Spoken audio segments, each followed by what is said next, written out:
నమస్తే రమగారు. నమస్తే జయ. రమగారు ఏదైనా చిన్న సిరీస్ స్టార్ట్ చేద్దామా? 2, 3 భాగాలు వచ్చేది చేద్దామా? ష్యూర్. చందమామ కథలోని సైమన్ అనే ఒక కుర్రాడి కథ. కథ పేరే సైమన్. పూర్వం అంట మనదేనా? మన దేశపు కథ కాదు. సైమన్ పేరే ఉంది కదా, పేరు వేరేగా ఉంది. అక్కడ పద్ధతులు వ్యవహారాలు వేరు కదా. చందమామ కథ కదా, అవును, వినేయచ్చుగా మనం. ఖచ్చితంగా. పోలాండ్ దేశంలో పెద్ద నగరానికి అనుబంధంగా ఉన్న చిన్న చిన్న ఊళ్ళలో ఒక ఊర్లో ఒక వసతి గృహం ఉన్న ఒక ఆయన ఉండేవాడు. వసతి గృహం అంటే ఒక చిన్న హోటల్ లాంటిది. జనాలు ఆ దారిని వెళ్ళేవాళ్ళు, ప్రయాణం చేసేవాళ్ళు, తర్వాత యాత్రికులు వాళ్ళు ఈ కొంత డబ్బు ఇచ్చి అక్కడ బస చేసేందుకు అవకాశం ఉండేది. ఈ నగరానికి చుట్టుపక్కల ఊళ్ళల్లో ఇలాంటివి ఉండేవి. ఇలాంటి ఒక వసతి గృహపు యజమానికి ఒక కొడుకు ఉండేవాడు. వాడి పేరు సైమన్. వాళ్ళకి చక్కగా డబ్బులు ఉన్నాయి, హోటల్ బాగా నడుస్తుంది. అది నగరానికి వెళ్ళే దారి. సైనికాధికారులు వాళ్ళు కూడా దిగుతారు, ఆగుతారు, అంతా బాగుంటుంది. ఈ కుర్రాడు అందమైన వాడు, తెలివైన వాడు, కానీ ఆకతాయి, సోమరిపోతూ, ఏమీ పని చేసేవాడు కాదు. అన్ని లక్షణాలు ఉన్నాయి. ఒకడే కొడుకు అవడంతో వాళ్ళమ్మ వాడిని బాగా పోషించేది. రకరకాల మద్యాలు తాగటం, ఫ్రెండ్స్ తోటి అల్లరి చిల్లరి పనులు చేయటం, అక్కడికి ఇక్కడికి వెళ్ళిపోతూ ఉంటాం. అప్పుడప్పుడు వాళ్ళ నాన్న గల్లాపేటలోంచి 10 రూపాయలు సంగ్రహించడం, ఇలాంటివి చేసేవాడు. తండ్రి మాట వాడు వినేవాడు కాదు. ఈ ఒక్క పిల్లాడు అవడంతో తల్లి కొంచెం వెనకేసుకొచ్చేది. అప్పటి కాలంలో ఏంటంటే కుర్రాళ్ళు సైన్యంలో చేరటం అనేది ఒక రివాజు. రాజుగారి సైన్యంలో చేరటం, కోటలో పనిచేయటం, కొంతకాలం అయ్యాక రిటైర్మెంట్ ఇచ్చేసేవాళ్ళు. అప్పుడు కొంత డబ్బు ఇచ్చి పంపించేవాళ్ళు. స్వచ్ఛందంగా సైన్యంలో చేరతామని వెళ్తే ఉద్యోగాల్లోకి తీసుకునేవాళ్ళు. మిగిలిన వాళ్ళు వ్యాపారాలు అవి చేసుకునేవాళ్ళు. తర్వాత కుమ్మరి వృత్తులు ఉండేవి, వృత్తులు చేసుకునేవాళ్ళు. సైన్యంలో చేరటానికి ఏ వృత్తి వాడైనా అర్హుడే. కుర్రాడు వాళ్ళ నాన్న పంపించాలి, పిల్లాడు వెళ్ళాలి. పిల్లాడు నేను వెళ్ళనన్నా, నాన్న వెళ్ళమన్నాడు అనుకో, తండ్రులకి సర్వాధికారాలు ఉండేవి పిల్లల మీద. కొడుకు ప్రాణాల మీద, నా కొడుకు నేను చంపుకున్నానంటే కోర్టు కేసు ఉండేది కాదు. నా కొడుకు మాట వెళ్ళలేదు, కొట్టి చంపేసా అన్నాడు అనుకో నాన్న, అలాగా అనేవాళ్ళు, అంతే. ఏం అడిగేవాళ్ళు కాదు. అంత సర్వాధికారాలు తండ్రులకు ఉండేవి. తండ్రి సైన్యంలోకి పంపాలంటే 5 మగపిల్లలు ఉంటే 5 పంపేవాడు. తల్లికి కూడా కాదనేందుకు అవకాశం లేదు. వాళ్ళ కాలము, వాళ్ళ దేశము అలాంటివి. ఈయన ఒకరోజు విసుగు పుట్టిపోయింది ఈ సైమన్ వాళ్ళ నాన్నకి. ఏం చేశాడు, సైనికుల దుస్తులు ఒక జత తెప్పించి వాడికి బట్టలు తొడిగించి చేతికో ఈటిచ్చి నగరానికి వెళ్ళిపో, తిరిగి చూసావా చంపేస్తానన్నాడు. ఈ బల్లెం ఇచ్చి నువ్వు పో, వెళ్ళి రాజుగారి దగ్గర గస్తీ భట్టుడుగా ఉండమని పంపేశాడు. తిరిగి వస్తే చంపుతానన్నాడు. నాన్న మాట కాదనడానికి వీళ్ళు అల్లరి చిల్లరగా ఇక్కడ ఎంతైనా తిరగచ్చు. ఆయన వెళ్ళిపోన్నాడు, వెళ్ళిపోవడమే. సరే ఇంట్లో నుంచి పంపిస్తే తల్లి ఏడిచింది, కానీ మనవాడు పోయి రాజుగారి దగ్గరికి చేరాడు. నగరానికి చేరాక ఒక గస్తీ భట్టుడుగా చేరాడు. అక్కడ ఏం చేస్తాడు, ఏదో చిన్న జీతం వస్తుంది. అక్కడ కూడా వాడు పనికిమాలిన వెధవలందరినీ చేర్చి తాగటం అలా చేసేవాడు.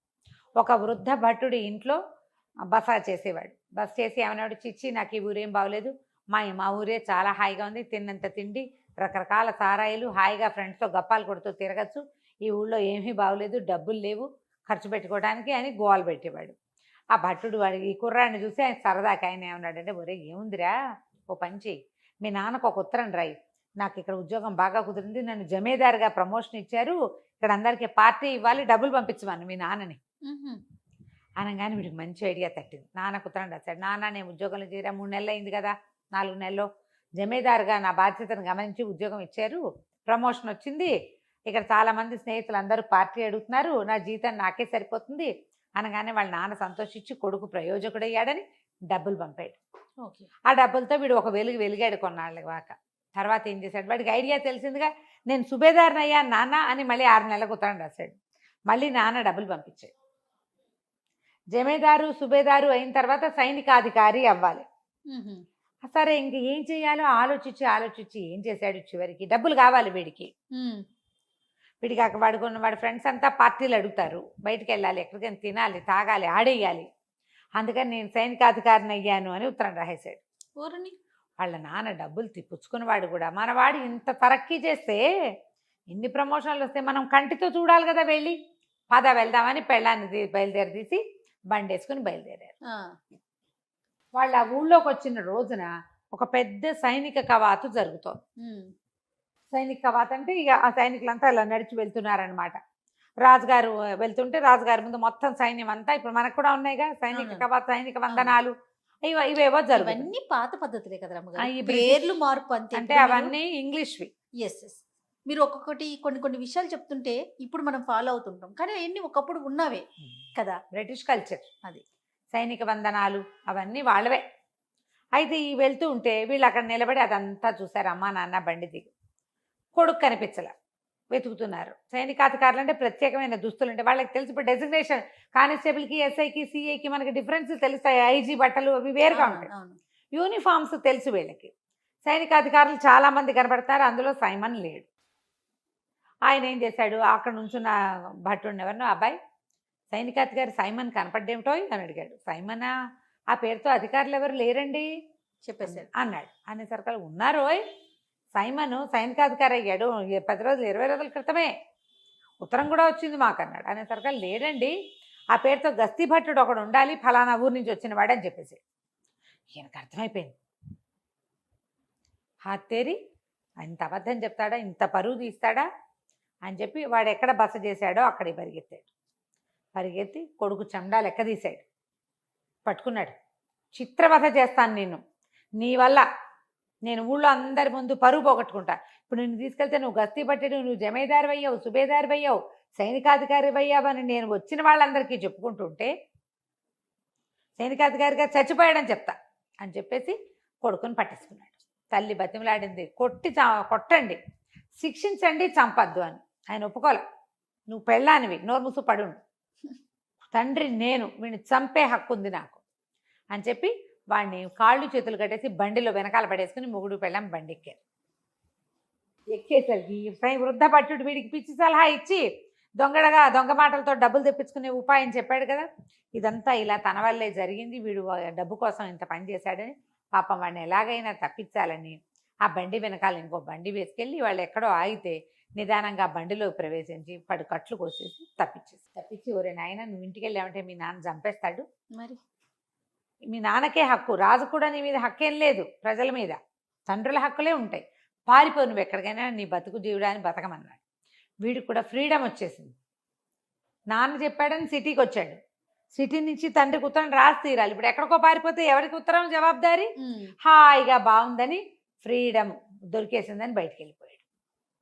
పారిపోయి ఈ నగరాన్ని దాటి వెళ్ళిపోయి చక్కగా ఆ ఊర్లో ఈ ఊర్లో తిరుగుతూ ఎవరో ఫ్లూట్ వాయించే విద్వాంసుడు ఇంటి దగ్గర కొద్ది రోజులుండి పిల్లని గ్రోవి ఊదటం నేర్చుకున్నాడు. నేర్చుకుని కులాసాగా పిల్లని గ్రోవి ఊదుకుంటూ తిరిగేవాడు. వీడు ఏ ఊరు వెళ్ళినా వీడి అందము, వీడి హ్యాండ్సమ్ పర్సనాలిటీ, కొంతకాలం ఈ గస్తీ పట్టుడుగా ఉండడంతో కొంచెం కండలు తీరిన వాడి శరీరము, ఈ ఫ్లూటు, చక్కగా మాట్లాడటం వచ్చు, మంచి కంపెనీ ఇస్తాడు, వాడు కబుర్లు చెప్తాడు, మందు కంపెనీ బాగా ఇస్తాడు, ఏదైనా ఆట ఉంటే నేను ఆడతా అంటాడు, మంచి సరదా అయిన వాడికి ఆటకాయితనమే. అక్కడి నుంచి ఏదైనా ఒక కుక్క కనపడినా దానికి ఏదైనా ఆట ఆడడం నేర్పించేస్తాడు వాడు. తెలివి ఉంది వాడికి, కుదురుగా పనిచేసే గుణం లేదు. ఆ ఊరు ఈ ఊరు తిరుగుతుంటే ప్రతి చోట వీడికి మంచి స్వాగత సత్కారాలు లభించినాయి, చాలా బ్రహ్మాండంగా ఉంది. ఈ పోలాండ్లో ఇంకా పెద్ద పెద్ద నగరాలలో ఒక సుమారైన ఒక ఊర్లోకి చేరాడు. ఆ ఊళ్ళో ఏం తెలుసుకున్నాడంటే ఆ ఊళ్ళో రాజుగారికి మహాద్భుత సౌందర్యవతి అయిన ఒక కూతురు. కాకపోతే ఆయన వాడి తండ్రి పరమ దుర్మార్గుడట, పిల్ల తాత మామూలు వాడు కాదు. ఆయన ఒక పెద్ద రాజమహల్ కట్టాడు. ఆ ఊళ్ళో ఉన్న ఎంతమంది ఉసురో పోసుకున్నాడు. రాజులు కొంతమంది క్రూరులుగా ఉంటారు కదా, మహాక్రూరుడు వాడు. అయితే ఏమైంది, రాజమహల్ కట్టిన తర్వాత ఈ రాజకుమార్తె పుట్టిన తర్వాత ఆయన చచ్చిపోయి ఏం చేశాడు, దయ్యం అయ్యి ఆ మహల్ని పట్టాడు. అయ్యో, ఆ మహల్లో విపరీతాలు జరిగాయి. దాంతో ఈ రాజుగారు, ప్రస్తుతం ఉన్న రాజుగారు కూతురుతో సహా మహల్ని విడిచి ఇంకో చిన్న రాజమహల్ కట్టుకుని అందులో ఉన్నాడు. అయితే ఆ పిల్ల జాతకంలో ఏముందంటే ఈ పిల్లని వివాహం చేసుకునేవాడు ఈ మహల్లో ఉన్న దయ్యాన్ని విడిపించగలిగిన వాడవుతాడని ఉంది. ఎవడైతే దయ్యాన్ని పోగొడతాడో వాడే ఈ పిల్లకి మొగుడు అని. వాళ్ళు ఈ జాతకాలు కూడా నమ్ముతారు ఇంగ్లీష్ వాళ్ళు. అదే దాంతో ఆ పిల్లకి ఏ పెళ్లి సంబంధము రాలే. పిల్ల అందానికి వ్యామోహపడి వస్తారు, దాంతో కబుర్లు చెప్తారు కానీ పెళ్లి చేసుకోరు ఎవరు. ఎందుకంటే ముందు దయ్యం జోలికి వెళ్ళాలి. కొంతమంది యువకులు ఈ అమ్మాయి సౌందర్యం పట్ల ఆకర్షితులై వెళ్ళిన వాళ్ళు వెళ్ళినట్టే అందులోనే ఉండిపోయారు, ఎవడు బయటికి రాల. ఎవ్వరూ రాలా బయటికి. ఎవరు ఇంకా మొదట ఒక 5-6 వెళ్ళారు, ఒక 6 నెలల గ్యాప్తో 2-3 వెళ్ళారు, వెళ్ళిన 5-6 ఆ 2-3 గోవింద మొత్తం మీద 12 మంది పోయారు. రాలేదు ఎవరు. ఇక అమ్మాయికి పెళ్లి సంబంధాలే రావట్ల. పిల్ల దుఃఖంగా దీనంగా ఏడుపు గొట్టుగా ఉండేది. కానీ పాపం ఈ తలనొప్పి అమ్మాయికి ఎప్పుడు ఏడుపుతోటి. ఈ ఊళ్ళో అందరూ చెప్పారు. సరే అదంతా తెలుసుకొని తను ఏమనుకున్నాడు, ఓసారి వెళ్ళి ఆ పిల్లని చూద్దాం అనుకున్నాడు. ఈ కుర్రాడికి చిన్నప్పటి నుంచి సైమన్కి ఒక వీరోచిత కార్యం చేయాలని ఉండేది. ఇప్పుడు ఈ పిల్ల అందగత్తి కదా, ఆ దయ్యాన్ని పారద్రోలి ఈ పిల్లని చేసుకుంటే సూపర్గా ఉంటుంది కదా, మంచి సెటిల్మెంట్. సెటిల్మెంట్ గొప్ప.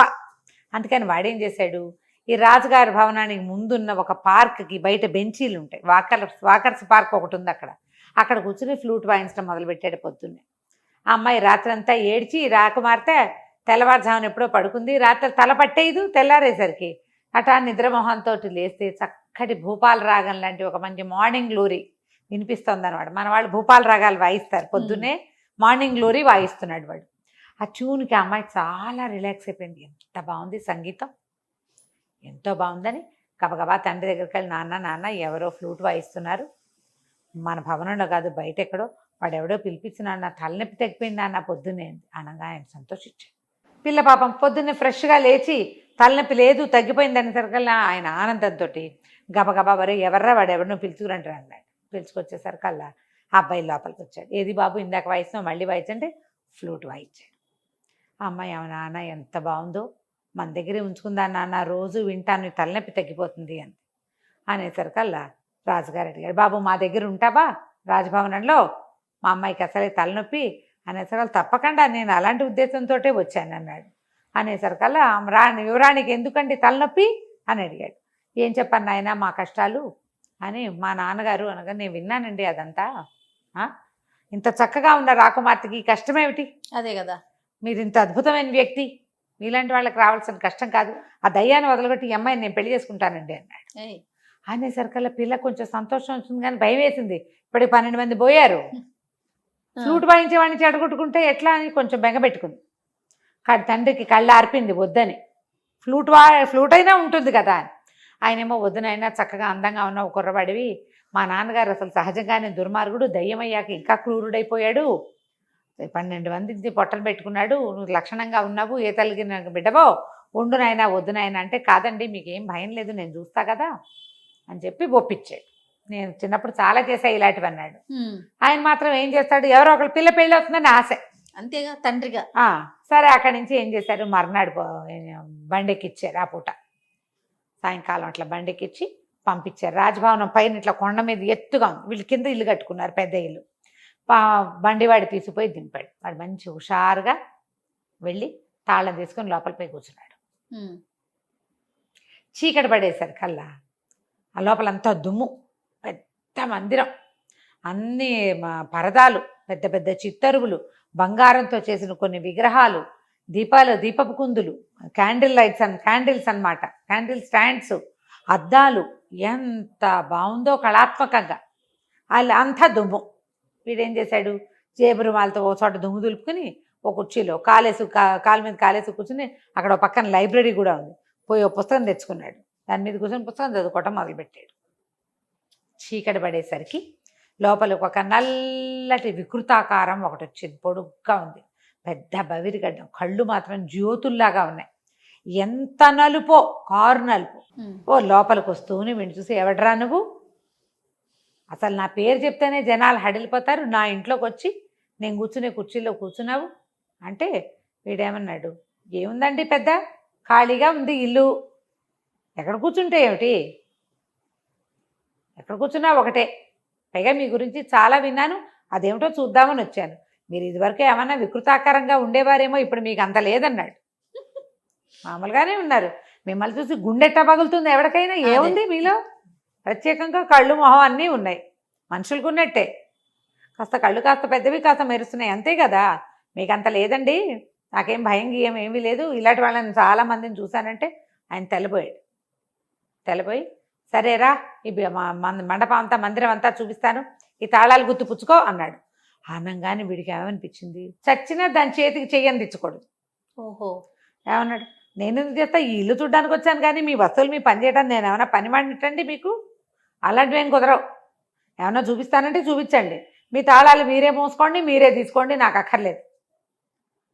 చూపిస్తే చూస్తా, లేకపోతే ఇదిగో లైట్ వెలిగించానుక పుస్తకం చదువుకుని ఇక్కడ ఉన్న చల్లగాలి పీల్చి కొండ మీద గాలి వెళ్ళిపోతా అనేసరికి అంత సులువా ఇక్కడి నుంచి వెళ్ళిపోతాం అన్నట్టు. నన్ను ఎవడాపుతాడండి అన్నాడు వీడు.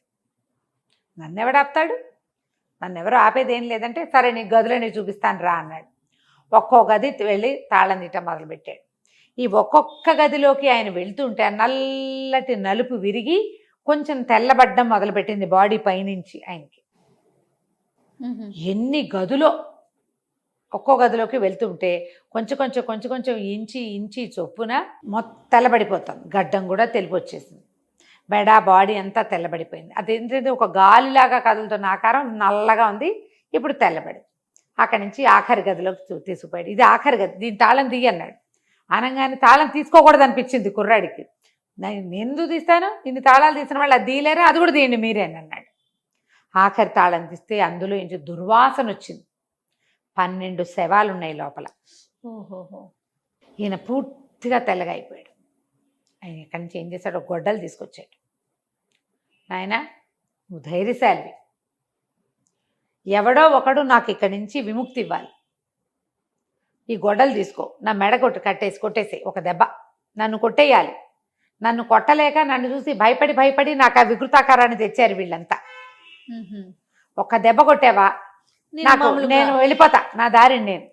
ఈ భవనంలో ఇంకా నాదేం ఉండదు, నా కొడుకు వచ్చి రాజ్యం చేసుకోవచ్చు, నువ్వు కావాలంటే నా మనవరాలని పెళ్లి చేసుకోవచ్చు అంటే వీడు ఆలోచించకుండా ఆ చేతిలో నుంచి వెండి గొడ్డలు తీసుకుని పటామని మెడ ఎగర కొట్టేశాడు.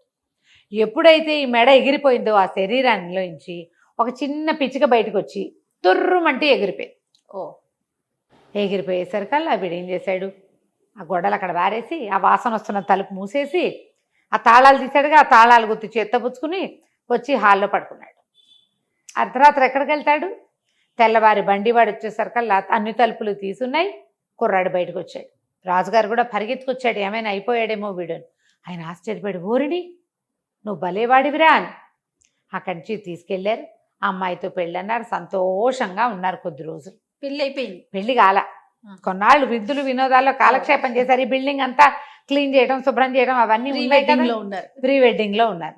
అక్కడి నుంచి కుర్రాడు అన్నాడు, నేను చాలా సంవత్సరాలు అయిపోయింది, నేను ఇంట్లో నుంచి వచ్చేసాను, 2-3 ఏళ్ళు అయిపోయింది, మరి మా అమ్మ నాన్నని చూసి రావాలి, నేను వెళ్ళి తీసుకొస్తా పెళ్ళికి, నేను ఒక్కడనే కొడుకుని అని చెప్పాడు. చెప్పేసరికల్లా సరే వీళ్ళు ఏమన్నారు, యువరాణి అంది, నువ్వు వెళ్ళిపోయి మళ్ళీ రాకపోతే అంది, ఏం కాదు గడువు పెడతా 15 రోజులు 24 రోజులు, నేను రాకపోతే నువ్వు రా, నువ్వు వచ్చి ఇదిగో ఇది దారి, మా ఊరిది, పోలాండ్ మధ్యలో నుంచి ఇట్లా వెళ్ళాలని దారి మ్యాప్ అన్నీ గీసిచ్చాడు. తండ్రి పేరు, ఊరి పేరు, ఊళ్ళో పెద్దవాళ్ళ పేర్లు, అన్ని పేర్లు రాసిచ్చాడు. వాడేమో అబద్ధం చెప్పటల్లా. అక్కడి నుంచి కుర్రాడితో పాటు మంది మార్బలం బయలుదేరారు కొంతమంది. మరి రాకుమారుడు అయ్యాడు కదా, రాజకుమార్తెకి భర్త. మంది మార్బలం బయలుదేరేసి తీసి కొన్ని గుర్రాలు, కొంత డబ్బు, మరి పనివాళ్ళు 15-20 మంది దాకా బయలుదేరారు. గుర్రాలు వేసుకుని వెళ్ళటం మొదలుపెట్టారు. వాడు నెలల తరబడి ఆ ఊరు ఈ ఊరు దాటుకుంటూ ఇక్కడికి వచ్చాడు. మరి వెళ్ళాలంటే అంతే సమయం పడుతుంది కదా. పోలాండ్ రాజుగారి కజిన్ బ్రదర్ ఈ రాజుగారు. ఓహో. రాజు రాణి ఉన్నారు ఇక్కడ. అక్కడి నుంచి కుర్రాడు బయలుదేరేసరికల్లా ఏమైంది, ఒక అడవి దారి పట్టారు. అడవి దారి పడితే అడవి దారిలో ఒక సత్రం ఉంది. సత్రం ఎవరండి, సత్రం యజమాని కనుక్కున్నాడు, మీరెవరు, ఎక్కడి నుంచి వెళ్తున్నారు, ఏం చేస్తున్నారు అని అన్నీ అనుకుని దొంగల దారి బాబు ఇటు వచ్చారంటే మాకేం భయం లేదు, సైనిక పటాలం ఉంది, 20 మంది ఉన్నారు, నేను స్వయంగా వీరుణ్ణి, నేను ఏమైనా చేయగలను, డామిడేమని చెప్పాడు మన కుర్రాడు. చెప్పిన తర్వాత ఏమైంది, అర్ధరాత్రి అయింది. ఇది సత్రం యజమాని దారి దోపిడీ దొంగలకి ఫ్రెండ్. ఓహో. అసలు దారి దోపిడీ దొంగలు ఉండే సత్రం అది. ఎక్కువగా వాళ్ళకే అది ఆవాసంగా ఉంటుంది. వాళ్ళు కొట్టుకొచ్చినవి వీళ్ళకి వాటా ఇస్తారు. వాడేం చేశాడు, ఆ దోపిడీ దొంగలకు కబురు చేశాడు. ఒక చిన్న పటాలం 20-25 మంది సైనికులు ఉన్నారు, ఒక కుర్రాడు ఉన్నాడు, రేచులా ఉన్నాడు, కానీ వీళ్ళ దగ్గర బోల్డు డబ్బు ఉంది, నగలు నాణ్యాలు చాలా ఉన్నాయి, గుర్రాలు ఉన్నాయని కబురు చేసేసరికల్లా వీళ్ళు సుష్టుగా తిని పడుకున్నారు. వీళ్ళకేం తెలుసు, సత్రం కదా అనుకున్నారు. వీళ్ళు నిద్రలో ఉండగా దారిదోపిడి దొంగలు వచ్చి పడిపోయారు. పడిపోయి ఈ 15-20 మందిని హతమార్చేశారు. గుర్రాలను స్వాధీనం చేసుకున్నారు. లోపలికి వచ్చి కుర్రాడి మీద కత్తి విసిరారు. దూరం నుంచి విసిరేశారు పడుకున్న వాడి మీద. వాళ్ళకేం ఫైటింగ్ చేసే ఉద్దేశం లేదు, దెబ్బ తగలలేదు, కానీ వీడి చేతికి గుచ్చుకుంది. వాడికి తెలిసిపోయింది ఎవరో వచ్చారని. తీరా వాడికి ఏం అర్థమైంది, బయట ఏమీ సద్దు లేదంటే 20 మంది పోయారనమాట. ఇప్పుడు తను కదిలితే వాళ్ళు 50 మంది ఉన్నారు, తను వేసేస్తారు. కదలకుండా ఉండిపోయాడు. వాళ్ళు లోపలికి వచ్చి చిన్న దీపపు వెలుగులో వీడిని చూసి చచ్చిపోయినట్టు పడుంటే, చచ్చాడు అనుకుని ముట్టుకుంటే చేతికున్న రక్తం తగిలింది, నెత్తురు తగులుతోంది. చచ్చిపోతాడు కాసేపటి స్పృహ తప్పినట్టున్నాడు. వీడు ఉంగరాలు, మెళ్ళలో ఉన్నవి, తర్వాత బట్టలు సమస్తం తీసేసుకున్నారు. తీసేసుకుని బయలుదేరి వెళ్ళిపోయారు. వాళ్ళు ఎప్పుడైతే బయటికి వెళ్ళారో మన కుర్రాడు కూడా వాళ్ళ వెంబడబడి బయటకు వచ్చేసాడు. వీడు ఒంటి మీద పైన వేసుకునే ఒక షర్టు లాంటిది, ఏమంటారు మన రాత్రిపూట వేసుకుంటారు కదా, చిన్న మ్యాక్సీ మోకాళ్ళ దాకా ఉండేది, ఇట్లా పైనుంచి తొడుకునేది, హౌస్ గౌను అంతే ఉంది. వాళ్ళ వెనకాల పడి నడుచుకుంటూ వచ్చేసాడు. వస్తే ఈ దొంగలకి ఒక అడవిలో ఒక రహస్య మార్గం ఉంది. ఆ రహస్య మార్గంలోకి ప్రవేశించారు. వీడు కూడా అదే రహస్య మార్గంలోకి వెళ్ళిపోయాడు లోపలికి. వాళ్ళ వెనకాల పడి వెళ్ళేసరికల్లా వాడికి ఏమర్థమైంది, ఆ రహస్య మార్గంలోంచి బయటికి వెళ్తే తన ఊళ్ళోకి వెళ్తారు. అది తన స్వగ్రామానికి దగ్గర. వాడికి ఆ దారులని తెలుసు కదా, పెద్ద పిల్లాడు కదా వాడు. చూసుకుని అక్కడి నుంచి ఏముంది, ఒంటి మీద ఏమీ లేవు, కర్రా పుల్లా కత్తి ఏమీ లేవు, ఈ చొక్కా తప్ప. అక్కడి నుంచి ఆ దొంగల్ని తప్పించుకుని వాళ్ళ అవతలకి వెళ్ళిపోం. కానీ వీడు తన ఊరి పొలాల్లోకి ప్రవేశించాడు. ఎవరో కొందరు రైతులు, కూలీలు కనపడ్డారు. వీడిని గుర్తుపో, ఓహోయ్ సైమన్ వచ్చావా అని పలకరించి, ఏమిటో సైనికాధికారి అయిపోయేమిటి, ఈ గుడ్డలేమిటి, ఈ అవతారం ఏమిటి, ఇదేమిటి, జబకా దెబ్బ ఏమిటి అని ఎక్కిరిచ్చి వేళాకోళం చేస్తే వాడు వాళ్ళని బతిమలాడుకున్నాడు. అరే బాబు అన్నీ వచ్చాయిరా, దొంగలు పడ్డారు, వాళ్ళ వెనకాల పడి వచ్చాను. అవును ఇది దొంగల దారే వాళ్ళకి తెలుసు. వాళ్ళు ఏం చేశారు, సరే వీడికి చలి వేసుకోవడానికి ఒక ప్యాంటు, అక్కడి నుంచి తల కట్టుకోవడానికి ఒక తలగొడ్డ ఇచ్చి, వస్తే స్వెటర్ లాంటిది ఇచ్చి వాడిని ఊళ్ళోకి ప్రవేశపెట్టారు. ఇంటికి వెళ్ళేసరికి నా తండ్రి ఇంట్లో లేడు. వాళ్ళ అమ్మ వీడిని చూసి కావలించుకొని, నాయన బతికే ఉన్నవరా నాయన అని అన్నం పెట్టి పడుకోబెట్టింది. తినేసి పడుకున్నాడు. ఇప్పుడు ఎంత దూరమో నడిచి వచ్చాడు కదా రాత్రి చల్లు. సరే తెల్లారి ఆ తండ్రి బయట ఊరు నుంచి ఇంటికి రాగానే తల్లి మొహం చూసేసరికల్లా ఆయన ఆశ్చర్యపడి, ఏంటి నీ మొహం అలా ఉంది, ఏం జరిగింది అనేసరికల్లా ఆవిడ బిక్కమొహం వేసి, పిల్లవాడి వార్త తెలిసిందండి. వార్త తెలిసిందా, వాడే వచ్చాడా, వార్త తెలిస్తే నీ మొహం ఇలా ఉండదు, ఇంకోలా ఉంటుంది. వార్త తెలిసిందంటే ఉత్సాహంగా చెప్పేది. పిల్ల ఏడుపు మొహం ఉంది అంటే ఏమిటర్థం, పిల్లాన్ని చూసి ఏడ్చిందనమాట ఆవిడ. అక్కడి నుంచి ఆవిడ బతిమలాడింది, బామాలింది, వాడిని చంపేస్తానన్నాడు నాన్న. చంపేయద్దు, ఏదైనా ఒక పని చెప్పి ఇంట్లో ఉంచుకుందాం అని చెప్పి బతిమలాడి కాళ్ళు పట్టుకున్నంత పని చేస్తే, సరే సైమన్ని బయటికి పిలిచి 4 చెంపకాయలు కొట్టి వాళ్ళ నాన్న ఒక 20 మేకలు అప్పచెప్పాడు. మేకలతోలే వాళ్ళు ఏ బట్టలు వేసుకుంటారో ఆ బట్టలు తెప్పించి ఇచ్చాడు. ఈ గుడ్డలతోటి ఉండు. వాడు ఏం చెప్పలేదా, చెప్పినా ఆయన నమ్మడు. చెప్పాడు, చెప్పినా ఆయన నమ్మలేదు, అబద్ధాలు అనుకున్నాడు. ఎందుకంటే వాడు ముందు జమేదారు, సుబేదారు, సైనికాధికారి అబద్ధం చెప్పాడు. అందుకని ఇప్పుడు యువరాణి సంగతి చెప్తే నాన్న ఏం నమ్ముతాడు, అదే కదా, నమ్మడు కదా. అక్కడి నుంచి మేకలను తోలమన్నాడు. వీడు ఏం చేస్తాడు పాపం, ఏం చేయలేడు. తండ్రి మాట కాదన్న వాడికి విలువ లేదు. తన ఊళ్ళోకి వచ్చాక తండ్రి మాట వినాల్సిందే, పైగా అట్లాంటి ప్రాక్టీస్ వాడికి. ఇక మేకలు తోలటం మొదలుపెట్టాడు. వాడికి ఫ్లూట్ అలవాటు ఉంది కదా, ఆ ఫ్లూట్ ఊదుకుంటూ మేకలకి చక్కగా డ్యాన్సులు చేయటము, తలకాయలు ఊపటము అలా నేర్పించి ఉంచుకుంటున్నాడు. రోజు అక్కడే ఉండేవాడు. నెల గడిచింది, ఇది అబ్బాయి వెనక్కి రాలా. ఇక్కడ యువరాణి సైమన్ ఇంటికి వెళ్ళిపోయాడు. వాళ్ళ నాన్నేమో అతనికి మేకలు కాసే పని అప్పచెప్పి ఈయన ఫ్లూట్ పట్టుకొని వెళ్ళిపోయాడు. మేకలను కాసుకుంటున్నాడు. నెల దాటిపోయింది. 15 రోజులు వెళ్తాను, 15 రోజుల్లో తిరిగి వస్తాను, అక్కడ ఒక మధ్యలో 2-3 రోజులు, 10 రోజులు పూర్తిగా పట్టదు, నువ్వు నెల అని చెప్పాడు. నెల దాటి 4-5 రోజులు అయ్యి ఎక్కడా సందడలేదు.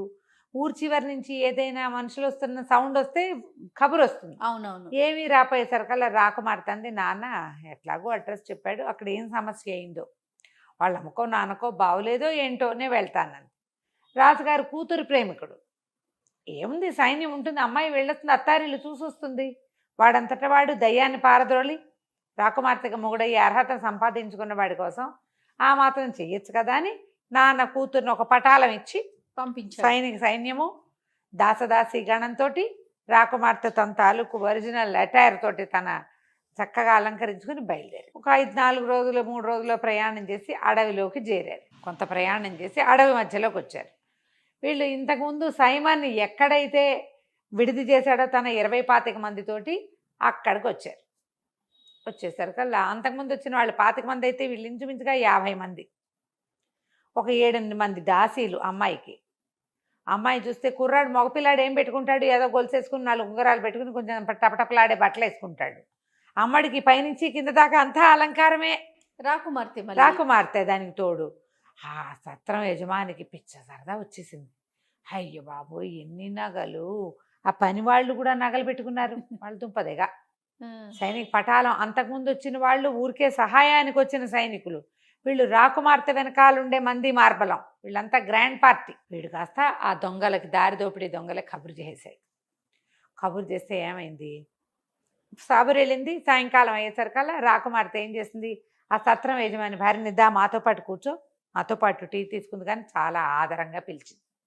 ఆ సత్రం యజమాని భార్యకి జాలేసింది. అయ్యో పాపం బంగారు తల్లి, రాకుమార్తెలు ఎవరైనా ఇట్లా దారిపోయే వాళ్ళని రా నాతో టీ దాగంటారా అనరు. దీనికి మంచి మాట చెప్పాలని, ఓ అమ్మ తల్లి, మా ఆయన దొంగవాడు, దారిదోపిడి దొంగలకు స్నేహితుడు, అసలు ఇక్కడ విడిది చేసే వాళ్ళే ఇట్లా మీలాగా వచ్చేవాళ్ళు చాలా తక్కువ, వచ్చిన వాళ్ళు వచ్చినట్టు వీళ్ళు నిర్మూలించేస్తారు. కిందటిసారి 10 నెలల క్రితం ఒక కుర్రాడు వచ్చాడు, ఎంత బాగున్నాడో, వాడితో 20-25 మంది వచ్చారు. చక్కగా ఇంత పొడుగ్గా ఫ్లూట్ వాయిస్తూ పంచదార చిలకల్లే ఉన్నాడు. మొత్తం అందరిని చంపేసి దొంగలు దోచేశారమ్మా. ఎంత వెతికినా ఆ కుర్రాడి శవం మాత్రం కనపడలేదమ్మా. ఏ కుక్కలు నక్కలు ఎత్తుకుపోయాయో అనగానే యువరానికి అర్థమైపోయింది. వాడు సైమనే ఆ ఫ్లూట్ వాయించేవాడు. ఈవిడేమన్నా నువ్వేం కంగారు పడకు, నేను హ్యాండిల్ చేస్తానని ఈ సైనికుల్ని, రాత్రి వీళ్ళేంటి పగలల్లా ప్రయాణం చేసి వచ్చారు ఎండల్లోనూ, అక్కడ ఈ రాత్రి శుభ్రంగా తింటే పడుకుంటారు ఒళ్ళు తెలియక, సేఫ్ ప్లేస్లో ఉన్నామని బయటికి వెళ్ళి సైనికులు 50 మందికి, ఒరే ఎవ్వరూ నిద్రపోవద్దు, తక్కువ తినండి, ఆహారం కూడా వీళ్ళు పెట్టినవి తినద్దు, తిన్నామని చెప్పి బయట పారేయండి, రెడీగా అటెంటివ్గా ఉండండి, ఆడాళ్ళని కూడా తినేవాళ్ళ. వాళ్ళు పెట్టింది తను కూడా రాత్రి భోజనం తింటే పడుకునేందుకు ఏం కలుపుతారో అందులో. వీళ్ళు లోపల ప్రయాణంలోకి తెచ్చుకున్నటువంటి రొట్టెలు వెన్న తినేసి మాట్లాడకుండా కూర్చున్నాడు, నిద్రపోయినట్టు నటించారు. ఇట్లా దొంగలు లోపలికి అని రావటం ఏమిటి, 50 మంది, వాళ్ళు 20-25 మంది వచ్చారు. లాస్ట్ టైం చాలామంది వచ్చి చిన్న పటాలం ఉంది. వీళ్ళేమో నిద్రపోయేవాడిని ఏం చేయొచ్చు, ఈజీ కదా. మొత్తం అంతా తిరగబడి మీదబడి సత్రం యజమాని కూడా మెడ నరికేశారు. వచ్చిన వాళ్ళందరూ పోయారు, వాళ్ళ గుర్రాలు మిగిలినాయి, యజమాని పడిపోయాడు. అక్కడి నుంచి తెల్లవారంగానే తట్టబుట్ట సర్దుకున్నారు. ఆ యజమానురాలికి ఈ శవాలన్నీ అప్పచెప్పి ఓ 4 దోసెళ్ళ ధనం ఇచ్చి, మరి మీద పడ్డప్పుడు చంపక తప్పలేదమ్మా, పోన్లేమ్మా దుర్మార్గుడు పోతే పోయాడు, ఎంతమందినో చంపి పాపం మూట కట్టుకున్నాడు అంటుంది ఆవిడ. వచ్చేటప్పుడు మళ్ళీ విడిది చేస్తామని, ఇక్కడ ఎవరినైనా పెట్టి నిన్ను మాతో నమ్మకస్తురాలుగా ఉంచుకుంటామని మాటిచ్చి బయలుదేరి వెళ్ళిపోయారు. ఇక అమ్మాయికి ముందు మ్యాప్ గీసి ఇచ్చాడు, తనేమో ఒక రోజులో వెళ్ళిపోయాడు. ఈ రహస్య దారి, అడవి దొంగలు వెళ్తున్నటువంటి అది అడవి దారిలో రహస్య దారి లింగుండా తన ఊరికి సింపుల్గా వెళ్ళిపోయాడు సైమన్. వీళ్ళకి టైం పట్టింది, వాడు అప్పుడే తెలుసుకున్నాడు ఆ దారి. వీళ్ళు గీసి ఇచ్చిన మ్యాప్ ప్రకారం నిదానంగా ప్రయాణం చేసుకుంటూ రాకుమారి తలిసిపోకుండా ఆ ఊరు తీసుకుపోయారు. తీసుకెళ్తే దూరం నుంచి సైనిక పటాలం వస్తుంటే మనవాడు మేకలు కాసుకుంటున్నాడు. ఎప్పుడైతే ఆ పతాకాలు కనపడ్డాయో రాకుమార్తె తన కోసం వచ్చేస్తుందని తెలిసిపోయింది వాడికి. ఆ పతాకాలు యువరాణికి ఒక రకం, రాజుకు ఒక రకము ఉంటాయి. చిన్న బ్యాండు, తక్కువ మంది జనము, తర్వాత ఏమో ఇలా స్త్రీలు వస్తున్న సంకేతము తెలియగాని వీడేం చేశాడు, తన దగ్గర 20 మేకలు ఉన్నాయిగా, ఆ మేకల కాళ్ళకి మెళ్ళోను పువ్వుల దండలు కట్టాడు. పువ్వుల దండలు కట్టి అక్కడ సైనిక కవాతులు ఉంటాయి నగరాల్లో, మేకలతోటి కవాతు చేయించాడు సైమన్. ఫ్లూట్ వాయిస్తూ ఆ మేకలు 20ని ఆవిడకి ఎదురుగుండా, ఆ వస్తున్న పటాలానికి ఎదురుగుండా వెళ్తే అందరూ నవ్వలేక పడి తెచ్చారు. మేకలు చేసే కవాతులు చూసి అవి తలకాయ లుపుతూ కాళ్ళు నేల మీద కొడుతూ నడుస్తూ వస్తూ ఉంటే గొప్ప సరదా వచ్చింది. యువరాణి దిగి పరిగెత్తుకొచ్చింది. ఏంటి ఇట్లా చేసావు, ఏమైపోయావు అంటే, ఇగో ఇలా జరిగింది, మాకు తెలియలేదు, ఒక దొంగదారిని గుండా వచ్చేసాను, కానీ నాకు బయటకు వచ్చే వీలు లేకపోయింది, మా నాన్న చండశాసనుడు, సరే నేను రాకపోతే నువ్వే వస్తావులే అని స్థిమితంగా ఉన్నాను అని చెప్పాడు. చెప్తే అమ్మాయి ఏమంది, సరే వెళ్ళిపోదాం, మీ నాన్నకి చెప్పు ఉండాల్సింది కదండి, మా నాన్న చెప్పినా నమ్మడు, అంతకుముందు నేను అబద్ధాలు చెప్పున్నా కదా అనేసరికి సరేనంది యువరాణి. అక్కడి నుంచి సైమన్ మేకలు తోలుకుని ఈవిడ తన గుర్రాలతో సహా చేరారు అక్కడికి వాళ్ళ నాన్న నడిపిస్తున్నటువంటి ఏమంటారు దాన్ని, మన ఆహారశాల లాంటిది ఏదో ఒకటి, చిన్న హోటల్ లాంటిది. అక్కడికి వెళ్ళేసరికల్లా ఈ రాజకుమార్తె తెలిసిపోతుందిగా, ఊళ్ళో అందరికీ తెలిసిపోయింది. ఆయన వచ్చి ఆయన వీడికి వందనం చేశాడు. చేసేసరికల్లా ఏమిటి ఇటు వచ్చారంటే, నేను నీ దగ్గర ఉంటాను అన్నది. అంటే మీకోసం పెద్దవాళ్ళు ఉండటానికి ఇంకా పెద్ద పెద్ద హోటల్స్ ఉన్నాయంటే, కాదు కాదు నాకు ఇదే నచ్చింది, మీ చిన్న మోటల్లే నచ్చింది, నేను ఇక్కడే ఉంటాను. అక్కడి నుంచి ఈ మేకలు కాసే అబ్బాయి, వీడు నాకు చాలా ఇష్టం, మా నాన్న దగ్గర పనిచేశాడు ఇది వరకు, వాడిని నాకు సహాయంగా పెట్టమని అనేసరికల్లా ఆయన అన్నాడు, ఇంకా నయం వీడికి బుద్ధి లేదమ్మా, ఆకతాయి వాడు అసలు సరైన వాడు కానే కాదు, అబద్ధాలు చెప్తాడు, పిచ్చిగుడలు వాడును, వాడెందుకమ్మా అన్నాడు. కాదు కాదు మా నాన్న దగ్గర పనిచేశాడు కదా, ఫ్లూట్ వాయిస్తాడు, నాకు బాగా తెలుసు, నాతోటే అట్టు పెట్టుకుంటాను. ఇంకేం చేసేదేం లేక ఆ మేకలు కాసే తన కొడుకుని కూడా వీళ్ళతో పాటు పైన ఉన్న హోటల్లో ఒక ఫ్లోర్ అంతా ఖాళీ చేయించి ఒక ఫ్లోర్ రాకుమార్తెకి ఇచ్చాడు. వీళ్ళిద్దరు బాగా కబుర్లు చెప్పుకున్నారు. తెల్లవారి పొద్దున యువరాణి దిగొచ్చింది. దాంతోపాటుగా సైనికాధికారి దుస్తులు ధరించిన సైమన్ కూడా దిగొచ్చాడు.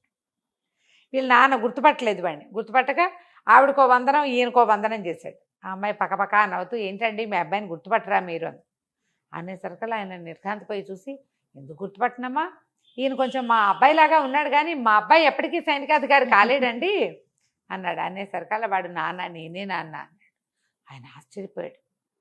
అట్లా ఎట్లా అయ్యావురా, పోలాండ్ నగరంలో ఉన్నవాడివి, ఈవిడ ఈ నగరానికి ఎలా వెళ్ళావు, ఎట్లా సైనికాధికారి అయ్యావంటే, అప్పుడు రాకుమార్తె, మీ అబ్బాయి వల్లే మా రాజ్యానికి పట్టిన పీడ విరగడైంది, మా తాత దయ్యం వదిలి మా భవనం మాకు చేజిక్కింది, మేమిద్దరం వివాహం చేసుకోవాలనుకున్నాం, మా అమ్మా నాన్న కావాలన్నాడని పంపించాను అనేసరికి వీడు జరిగిందంతా చెప్పాడు. అంతకుముందు తల్లికి చెప్పాడు, తల్లి అంతా నమ్మింది, తండ్రి చచ్చిన నమ్మల, వీడు అన్ని అబద్ధాలు అంటాడు ఆయన. అదేలే చిన్న వెధవ, వీడు ఎలాగ దయ్యాన్ని వదిలిస్తాడు, వీడు ఎట్లా దొంగల నుంచి తప్పించుకొస్తాడు, ఆయన నమ్మకం లేదు అబ్బాయి మీద. ఆయన చాలా ఆశ్చర్యపోయాడు, చాలా సంతోషించాడు. తర్వాత అందరూ కలిసి ఈ అమ్మాయి తాలూకు రాజకుమార్తె తాలూకు నగరానికి వెళ్ళిపోయారు. చక్కగా వివాహం చేసుకుని ఆ చిన్న నగరానికి రాజై ఎంతో కాలం సైమన్ సంతోషంగా రాజ్యాన్ని పరిపాలించాడు. కథ కంచికి మనం ఇంటికి. సూపర్. నమస్తే రమ్య గారు. నమస్తే.